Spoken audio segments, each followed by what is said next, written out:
таратты.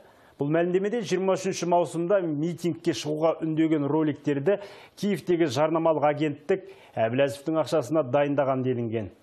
Роликтегі кейіпкердің бірі Қазақстанға мүлдем қатысы жоқ азиялық келбетті артист екен. Ал екіншісі жылына 9 миллион теңге төлеп Шотландияның қымбат университетінде оқып жатқан экс-банкирдің жиені көрінеді.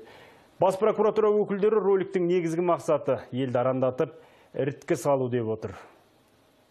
Жарияланған бейнероликтерді түсіру үшін Әблязовтың ақшасына Киев қаласында жарнамалық агенттік және азиаттық келбеті бар кәсіби актерлар мен модельдер жалға алынған.